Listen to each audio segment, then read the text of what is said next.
저는 시체를 살아남을 수 있습니다. The Chinese. The audio intercepts all.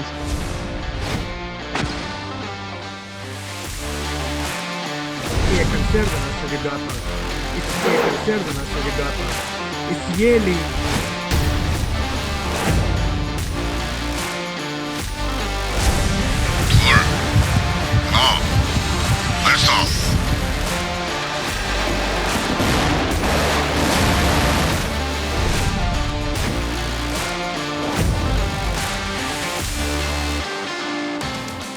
지난 25일에 이미 북한의 첫 교전이 있었고 그 교전에서 생존자는 단 한 명이다라고 주장했던 리투아니아 비정부 단체 대표가 오늘 또 다른 주장을 내놨습니다. 화면 함께 보겠습니다.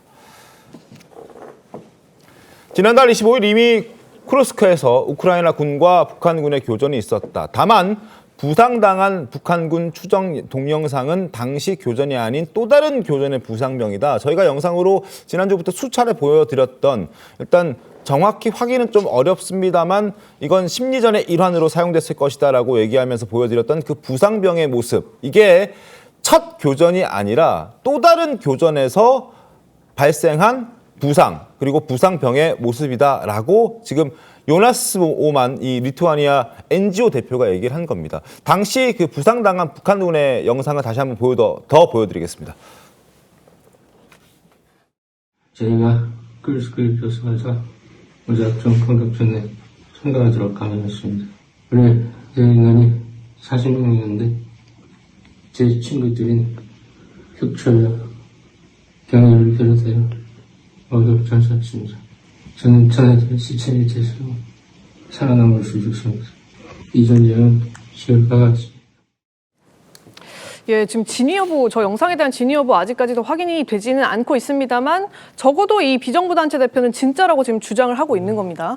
네, 그렇습니다. 일단 저 영상의 진위 여부를 지금 논하기에 앞서 일단 요나스 오만이라는 분이 네? 어떤 네. 분인지를 잠깐 짚고 넘어가면 좋을 것 네. 같아요.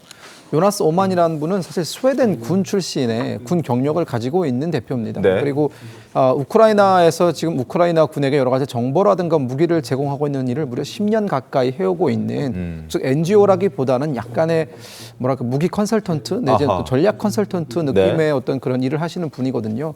그러다 보니까 저분이 우크라이나 전쟁 초창기 때만 하더라도 상당히 의미 있는 정보를 많이 제공을 했습니다. 네. 그리고 또 우크라이나군이 즉각 필요한 무기들을 이제 서방 세계에 소개를 하고 또 서방 진영으로부터 또 무기를 가져다가 우크라이나군에 공급도 하는 굉장히 알토란 같은 역할을 많이 하셨던 분이기 때문에 네. 저분이 지금 주장하고 있는 여러 가지 내용에 대해서는 물론 그 진위 여부는 저희가 100% 장담을 할 수는 없겠지만 네. 적어도 이상한 말씀을 하시는 분은 아니다라는 점에 대해서는 좀 짚고 넘어가고 싶고요. 네. 지속적으로 지금 나오고 있는 얘기가 우크라이나 정부, 특히나 젤렌스키 대통령을 포함해서 이 서방 진영에서는 아직까지는 대규모 전투, 즉 북한군과 우크라이나 군 사이에 대규모 교전은 없었다라는 것이 공식적인 입장이지만 네. 제가 개인적으로 판단했을 때에는 그런 대규모적인 교전은 없다 할지라도 소규모. 선발대의 느낌 혹은 이제 미리 파견해서 뭐 진지를 구축한다든가 이런 어떤 느낌의 공병대를 먼저 투입할 수는 있다고 보여지거든요. 네, 네. 근데 그런 사람들과의 어떤 전투에 대해서는 지나치게 작은 규모의 전투에 대해서는 아직까지는 언급을 안 하는 게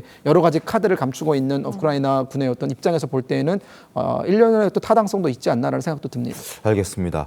자, 저 NGO 대표는 또 다른 주장도 해놨는데요. 한번 보겠습니다. 북한군은 소총과 간단한 기본 장비만 갖추고 있다라고 북한군의 어떤 현재 상태를 설명을 해줍니다. 그러니까 대단히 화력이 좋은 무기를 갖고 있지 못하다라는 것이고 우크라이나 군의 방어 태세를 시험하기 위한 미끼가 될 것이다. 그리고 북한군은 위험도가 높은 지뢰 제거 작전에 투입될 것이다. 그러니까 제대로 된 장비 갖추지 못한 상태에서 우크라이나군이 어떤 대비 태세를 하고 있는지 그걸 확인하기 위한 어떠한 미끼가 될 거다라는 부분은 투입과 동시에 바로 목숨을 잃을 수도 있는 그런 상황이라는 거 아닐까요? 예, 그렇습니다. 일단은 지금 이제 러시아군 같은 경우에도 사실 그런 일이 비일비재한데 네. 사실 이제 정예 병력들 같은 경우에는 정말 중요한 작전에 투입을 하지만 네. 공세의 시작점 같은 경우에는 상대적으로 좀 숙련도가 떨어지는 병력들을 우선 투입을 하는 네. 경향이 굉장히 많습니다. 네. 그러니까 이런 걸 통해서 우크라이나군의 방어 태세 이런 걸 살피면서 약한 부분으로 이제 돌격을 해서 들어가거든요. 이러다 보니까 이제 생긴 문제가 많은 러시아군에 지금 이제 사상자가 발생하고 있다는 얘기인데 네. 벌써 10만 명이라는 설도 나오고 있습니다. 그러니까 어마어마하네. 그 정도로 많은 지금 병력 손실을 입고 있는데 그러니까 사실 이제 북한군을 끌어들인 걸 보면 이제 이런 역할을 맡길 수 있다라고 뭐 서방 세계 특히 이제 미국과 유럽의 많은 군사 전문가들이 사실 예측을 하고 있는 그런 상황입니다. 알겠습니다. 뭐 이런 가운데 지금 친 우크라이나 채널이 공개한 게 있습니다. 또 다른 영상 또 네네. 나왔는데 이 북한군이 개고기 통조림을 전투 식량으로 들고 갔다 이런 얘기거든요. 영상부터 한번 살펴보시죠. 자, 지금 바로 저겁니다. 지금 러시아 군이 소개하고 있는 저 통조림. 지금 안에 이제 내용물이 들어가 있고요. 뭐 월계수잎. 나뭇잎이 네. 보입니다.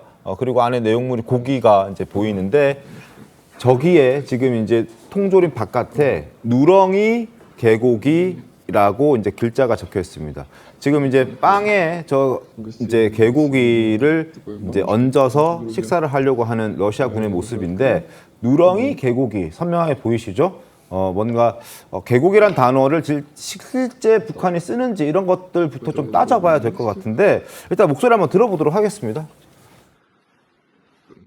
Перевести их, взял переводчик и посмотрел, что это, блядь, мясо мясо, ебаной сожрали, блядь, и даже не знали, что они едят.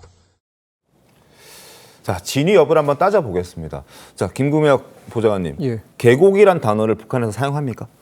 사용을 하죠. 하지만 개고기란 단어보다 더 많이 통상적으로 사용되는 단어는 단고기입니다. 단고기. 예, 네. 단고기집이라는 어떤 그 개고기를 전문으로 파는 식당들도 북한에 많이 있거든요. 그러니까 북한 주민들에게는 개고기라는 단어는 조금 어감이 아무래도 그들도 반려견을 키우는 분들이 있기 때문에 그런 개고기라는 말보다는 단고기. 쓰기는 쓰는데 주로 쓰는 말은 단고기다. 그리고 개고기를 먹을 때 단맛이 난다고 해서 단고기라고 쓴다고 해요. 아, 그 이유입니까? 네, 그렇기 때문에 지금 저도 저 영상을 몇 번 확인을 했는데 네. 북한 출신은 제가 보기에는 이질감이 좀 있습니다. 그러니까 이게 실제 통조림이 있나요? 북한의 개고기 통조림, 단고기 통조림이? 일단 그것도 본 적 없고요. 네. 일단 개고기를 주 원료로 사용하는 통조림을 본 적도 없거니와 네.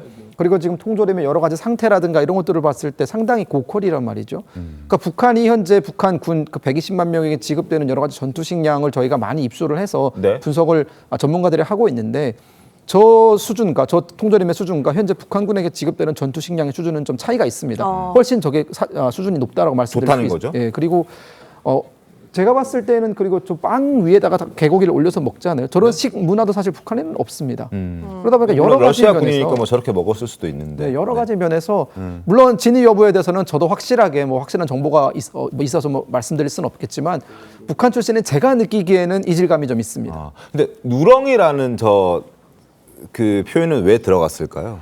보통 북한에서는 이제 그 누렁이라는 표현보다 더 많이 쓰는 게 무슨 개라고 부르거든요. 네. 그러니까 이제 뭐 안 좋은 말로 그냥 떠돌아다니는 개들을 부르는 말이 그냥 누렁이 이렇게 부릅니다. 대충 그런 강아지들이 색깔이 좀 노란색이어서 누렁이라고 부르는데, 근데 보통 저렇게 통조림에 쓸 때는 누렁이라든가 저런 어떤 표현은 잘 쓰지 않습니다. 그러니까 누렁이라는 게 그렇게 좋은 표현은 아니군요. 그렇죠. 그러니까 주인이 없이 떠돌아다니는 개들을 통칭할 때 누렁이라고 북한에서는 주로 부른다는 말씀이신 거죠? 순화된 표현입니다.